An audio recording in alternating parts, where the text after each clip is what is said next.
She has been a passionate champion of seeing more women in leadership positions, and I'm very happy to have her on this episode of the She Means Business Chat Show. I'm going to talk to her about women in leadership, women on boards, and plenty more. So stay tuned and don't go away, and don't forget to like, share, and subscribe to this video.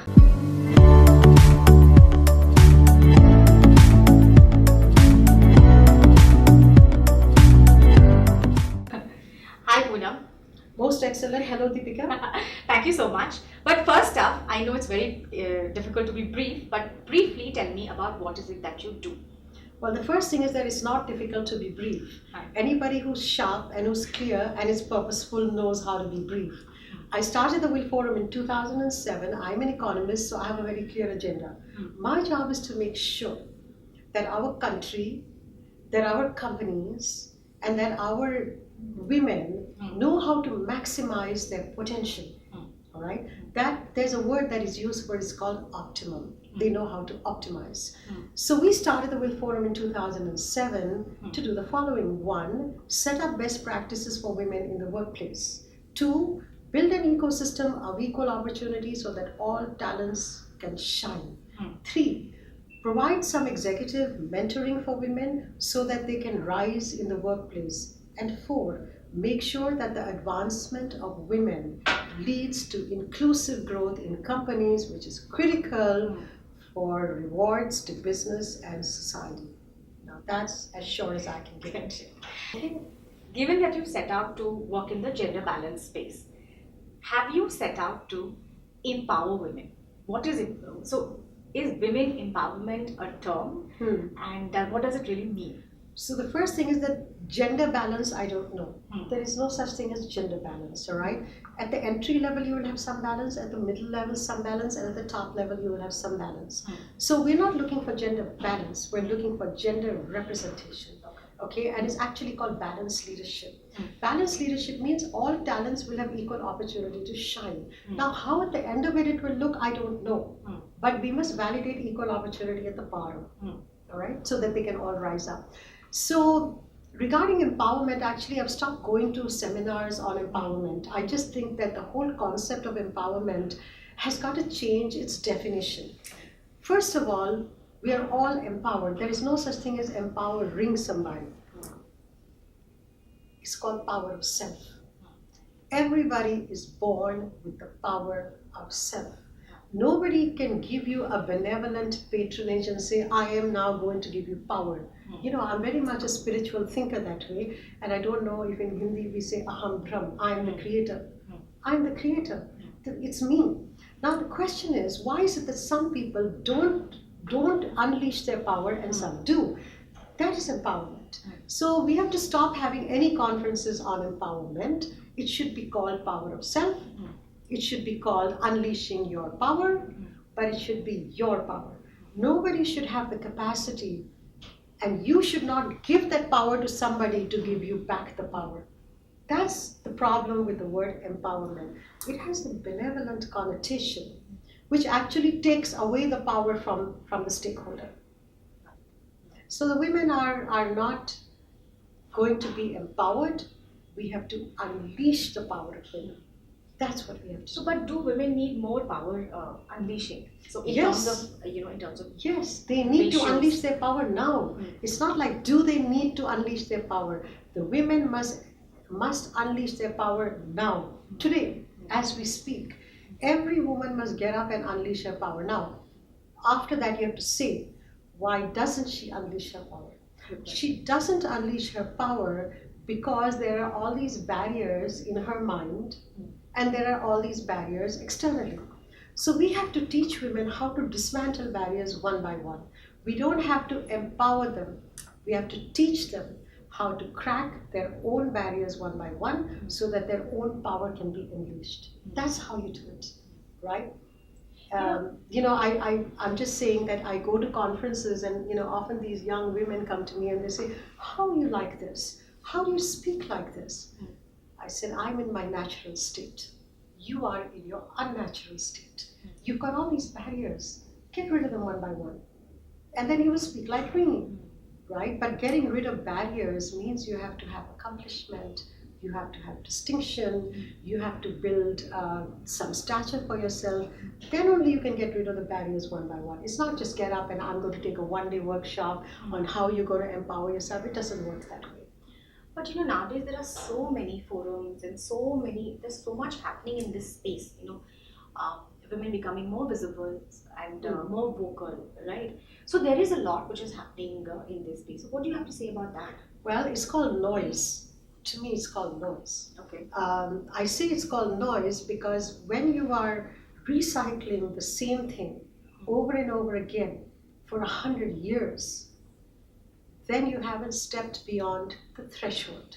You have to transcend the threshold. And I'm calling it noise because until I say this, you won't understand that that threshold needs to be transcended by you. So the dialogues on women that the Will Forum will give you for the last 10 years have always been to escalate it further. Every time I speak, I must take you higher. Every time there's a forum meeting, I must take it higher. Every time a woman speaks, she must be speaking in a higher tone. The tone doesn't mean the loudness and the volume. It means what she's saying must be better than what she said yesterday. So if these forums are going to recycle the same thing, I don't see what's the use of the forum. But isn't it good to have conversations? So each forum is actually having a certain level of conversations, which is good because not everybody is attending and then going on to a higher dialogue, like you said. So everybody's at different stages, all women at different stages, trying to be more visible, trying to be more vocal. Correct. So I think it's good to have conversations as well. You must. Even if you don't have even if the forum is not providing a follow-up action. You must. There are conversations. You must, but you must know that you're having that conversation at the entry level. You must not pretend that this conversation is at the top level of your curve, all right? Your gender maturity curve is almost like, this is like a bell curve. Right. As long as you know that yes, we are having a conversation, but we're all stuck at the entry level, please be aware of it. Do not be in denial of it. And then when you move up to a dialogue which is at the top level, I get it. But till then, you have to say, my dialogue is at the entry level and I need to take some action to move it upward. That you need to say. You cannot say, I'm having the dialogue at the entry level and this is great. No, it's not great. Otherwise, you won't move if it's great. Good. I'm going to come to representation of women and what you spoke about at the top level, the boards, women on boards. You have the 6th edition of the Will Women on Boards coming up. Now, first tell me, what is the percentage of women on boards in India? Well, the problem is that people define percentage in a different way. And this is one of the key problems in India. We don't have authentic data.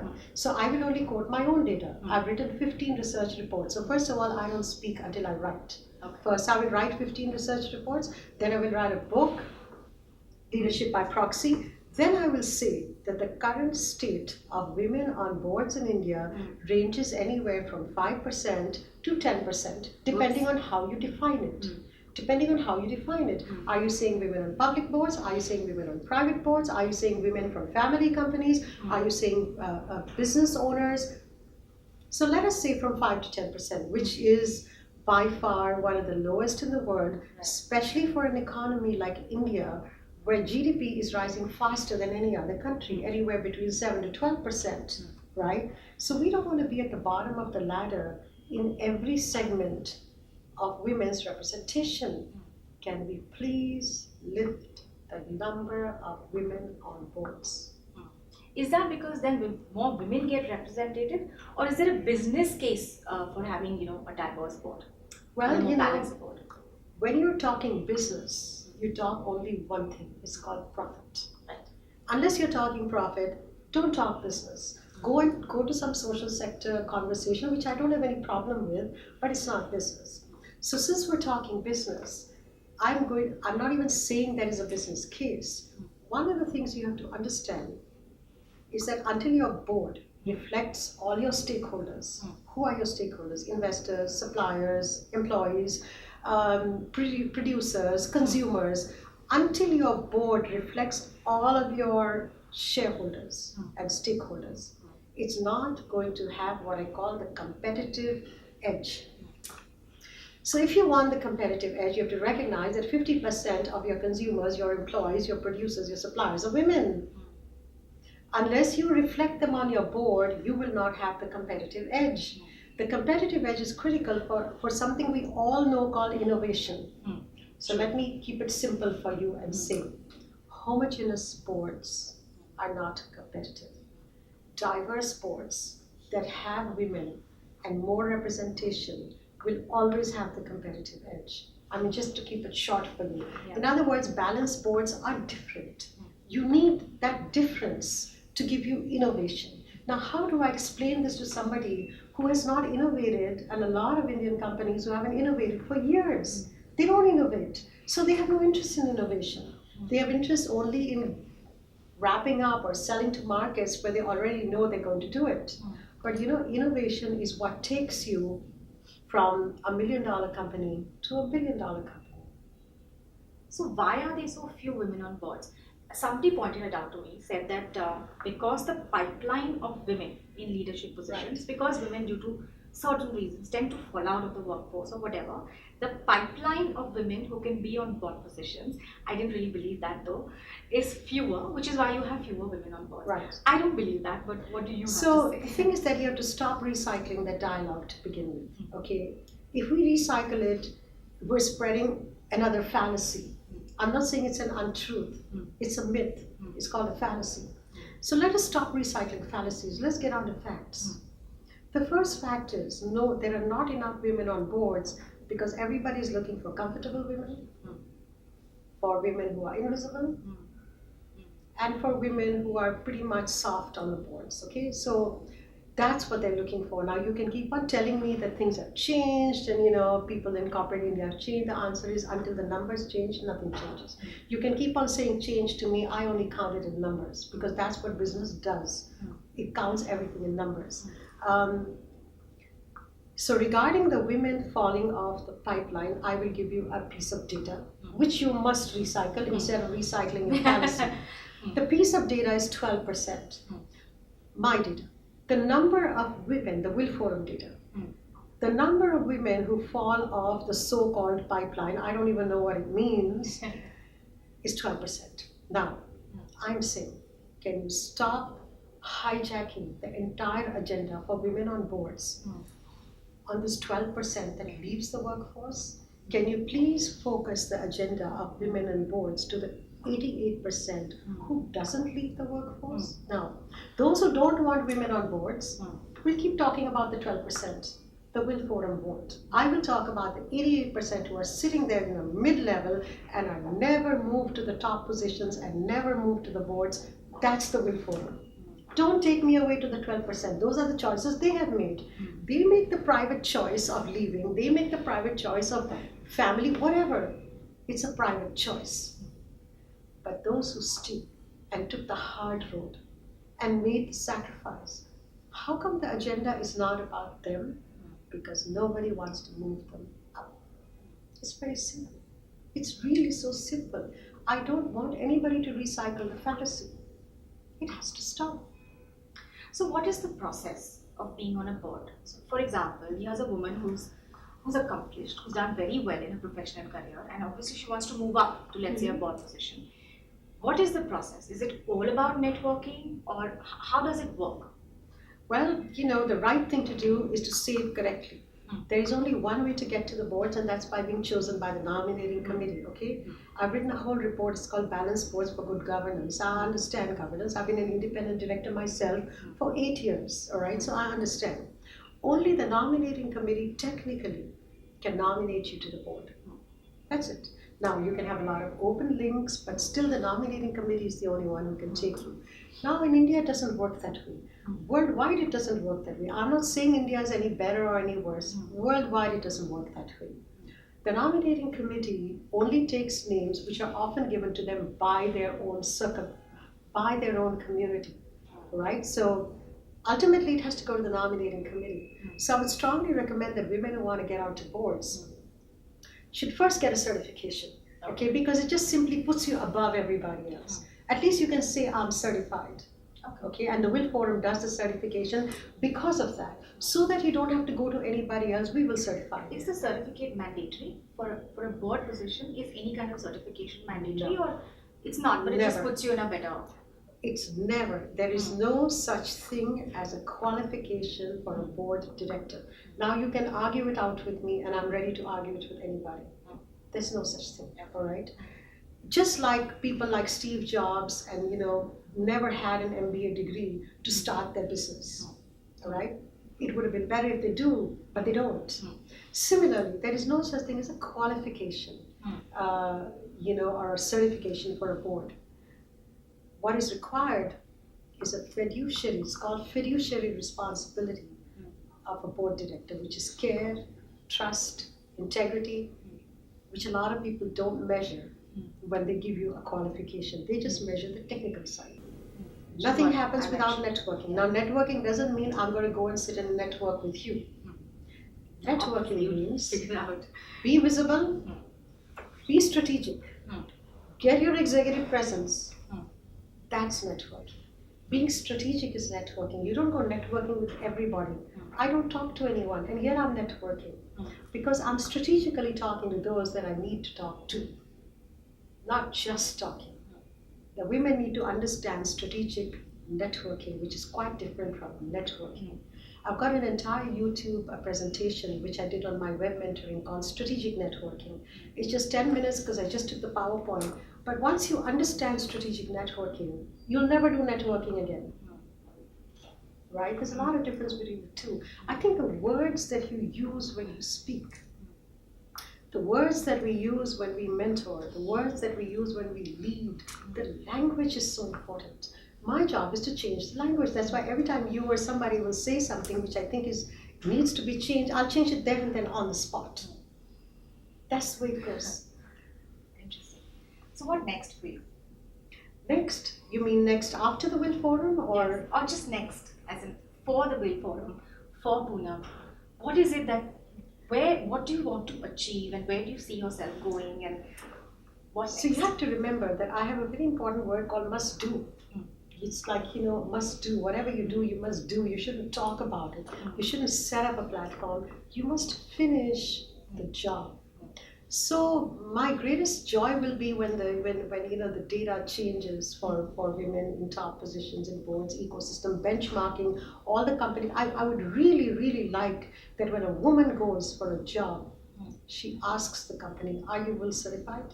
Then only she joins. That means we have given you something like an ISO certification that this is a gender equality place, and we're trying to do that with our benchmarking, right? So for me, that would be a great thing if we were all, from Krishi Bhavan to companies, everybody would say, yes, we're Will certified. You can use any other term. You don't have to say Will certified.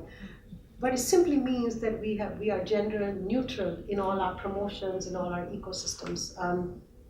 And I think that needs to be amplified to the rest of what we do. So I'm only, we're just a small startup, even though we're 12 years old. But from this small microcosm, we should be able to amplify this to the whole planet Earth. Are you Will certified? It's a simple question, and it should mean so much. A simple word, are you Will certified, should mean a million things to you. And everybody, the planet should be Will certified, right? One quick question before we end this. I just wanted to ask you about mentoring, since you run mentoring programs. What really does mentoring? So this again is a word which is used a lot nowadays. Women need mentoring, women also need sponsoring, but women need mentoring and more mentoring, and we need to have more mentors. But what is the objective? What does mentoring actually, for the women in question, achieve? Well, I've had this dialogue so many times with so many HR people, and I keep saying there's no such thing as mentoring. Now, every time I say something, you will get a jolt. The fact is, I can only say that we will give you leadership training. Or we can say that we will give you training in X, or we will give you training in executive presence, or we will give you training in visibility, or we'll give you training in common purpose. But all of those together mean mentoring. Mentoring does not mean taking you from X to Y place in one day. Mentoring means I am going to reformat your mind like a Rubik cube. I'm going to put all yellow or all green. That's called mentoring. So most of the people need to change their mindsets, including men. The last chapter of my book is called Who Will Mentor the Men? So let us not take the men out of the equation. Absolutely. Mentoring is a process of reformatting the mindset. Okay, and it cannot be done in one day. And a lot of people who are so-called mentoring are not reinventing mindsets. They're just giving them technical expertise, and so they should call it technical expertise or non-technical expertise. But mentoring means changing mindsets, and I can do it. We've done it for our 800 Will mentees in 5 days. It simply means that when they take the next step forward, they will take it with a different mindset. That is the meaning of mentoring. And I think it should not be used loosely as a term. And in your vast experience of so many years of working on this, what have you found the 3 things that women need to be mentored on and which you feel that all women should start actively working on? So what are those 3 things that you have felt have been the most, or women have needed? Women don't need mentoring. Let's start from there. I just explained to you. You have a mentoring program, which is why I'm asking you. No, we don't. So let me start again. We have got a leadership program. Right. Okay. So let's talk about leadership. So when we talk about leadership that's traits, why my book is called Leadership. It's not when called we talk about mentoring. leadership traits, when you're working with women on leadership traits, correct. Where there do you you go. feel? Now you're getting it. And you keep talking to me, you'll keep changing how you speak. Okay. All so right. leadership traits in women, where do you think have been the 3 areas that you possibly felt blockages? So the first one is in seeing themselves as a leader. Okay. This is the biggest problem. They don't see themselves as leaders. They all want to be mentored as leaders. I'm saying, can you first see yourself? It's like looking in the mirror and seeing a leader. Nobody can mentor you for that. You got to see yourself and say, okay, I see a leader standing. Okay, that means changing the aspiration level of women. Okay, so they must see themselves as leaders. Once, and that is my fundamental 5-day leadership training is, why are you not a leader? Oh, I don't want to be. Can you first just see yourself as a leader? Let's start with that. The second thing is executive presence. Women somehow have this terrible thought that executive presence can be turned on and off. It can't. That's why they keep talking about work-life balance. Yeah, I think it's who you are. No, it's about executive presence, which means there is no such thing as work-life balance. Which means you are what you are all the time. You are a mother, you're a sister, you're a wife, and you're a daughter all the time. You can't say, now I'm going to be a daughter. Now I'm going to be a wife. Hello. It doesn't work that way. Same thing with executive presence. It's intentional. It has to be worked upon. And it is all the time. Okay? So once you have executive presence, you will understand that the work and the house are the same thing. You can't draw a line between the two. Even if you're at home, you'll behave the same way. When you're in office, you'll behave the same way. That's why I don't want to get involved with the 12% who leave, because if that's their mindset, they will apply to the office and it's not working for business. So executive presence, which includes visibility, which includes branding, which includes positioning, which includes strategic thinking. So the first one, they got to see themselves as leaders. The second thing is they got to have executive presence. And the third thing is that they have to understand influencing, not networking. Influence. Okay. What am I doing right now? I'm actually trying to influence you. That's all I'm trying to do. I don't care about anybody who's listening to my interview. I'm actually just trying to influence you. Because if I can influence you, you will multiply it 100 times for me. But if I can't influence you, this will remain a small little interview, and that's all it will be. So influencing is a very important part of your business. And you do it at home all the time. You try to influence your children, but you never try to influence your manager. You never try to influence your supervisor. You never try to influence your vendor. You never try, you think they will get influenced on their own, or it is somebody else's responsibility. So influence is key, and women have got to learn how to influence. You call it networking, I don't. It's called influencing, persuading. And it's an art to not know that you're influencing and yet you're influencing. That is an art. When you network, people know you're networking. Influencing means I'm influencing, and you don't even know it, that I'm changing your mind. That's influencing. Women need to be really good at it. And I want to add one more. They have to be sharp shooters. Women are all over the place. They have to be centered, body, mind, and spirit. have to be aligned. Half the time the mind is going somewhere, the body is going somewhere, and the spirit keeps calling them back. Hello, hello, mind. Body, please come back. The spirit is the centered piece. And you have to be very careful to not let your body and your mind move away from the spirit. Once you keep them all aligned, you will be centered and you will be a sharpshooter. It's very important. I have a feeling we're really running out of time, but I have so many questions for you. One last. Something that you said about strategic networking. Break that down for me. I'm very interested in that, Okay. Strategic networking, because I'm sure a lot of women, again, networking for women is not easy, and there's a lot of talk about, women and networking and women. So networking strategic for women is networking. very easy. Tell me about strategic networking. Sentence. Again, yes. Networking for women is there any simple. question of mine which is not being thrown out of the window? No. It is. I'm just redefining it. Yes. I'm not throwing anything out. I'm taking it. No. I'm redefining it and giving it back to you. So networking, how would you define it? And what is strategic networking? So networking is the answer to this comes from my thing about influencing. All right. The whole concept of networking has been misaligned. All right, not maligned. Misaligned. To keep on thinking that you got to go to somebody and you got to say something to them and you got to receive a response. Strategic networking is about influencing. I don't want a response from you. I don't need a response from you. I will keep on working at it. I will keep on realigning you towards my point of view. I'll keep on working at, that's called networking. Now you can do it sitting with somebody, you can do it offline with somebody. I can do it spiritually with you, but I will do it. I will make you see my way. That's called strategic networking. When you look at your strategy, you know who are the stakeholders in your strategy. One by one, you will influence them all, and then you will get to your point. It's like women moving to the top. You can't do it with networking. You have to find out who are the key people involved in your promotion. How are you going to influence all of them? How much time are you going to take? And then how will you finish the job? That's strategic. That is strategic networking. There's a lot of difference between just networking. Networking is like a drowning person who is just trying very hard to swim. I'm saying, can you just learn how to swim and then get into the pool? That's strategic networking. So you know your strategy. You're very clear on where you want to go. You've identified people. Not people, stakeholders. Stakeholders. And then on the basis of that, you reach out. Oh, not reach out. Influence. You must not reach out. Okay. You must influence them. There's a lot of difference. If you reach out, you're asking for something. Okay. I'm saying don't ask.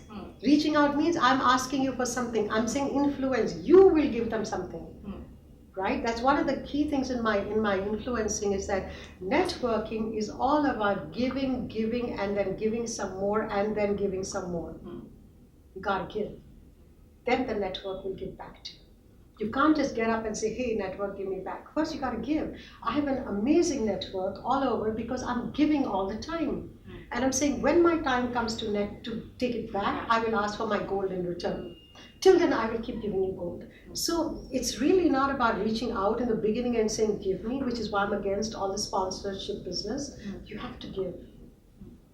You have to give, you have to build your fortune, you have to put your gold with people. This is how you influence them. Once you influence them, you can get whatever you want out of them, but you can't influence them. That is strategic networking. But you also have to know who are you going to influence. That is why it's called strategic. You're just not going to influence everybody. You don't have the time to do that. Pick and choose. What is your goal? I want to reach this position. Okay, who are your stakeholders? Okay, go influence them. But don't reach out. A lot of difference between the two. Yes. Thank you so much for your time, Poonam. It was a pleasure speaking with you. Also experience, so much to learn. Really, so much to learn, and I wish you all the best with all the good work that you're doing. Thank you so much for your time. Okay, Deepika, is called must do. Must do. Yes, all right. I'm going to remember that. Must do. We just have to get into action. Thank you very much for having us. Thank you so much. Pleasure. And to all my viewers, if you liked this episode as much as I did, please like, share, and subscribe to the YouTube channel. Until next time, stay tuned, stay focused, and stay happy.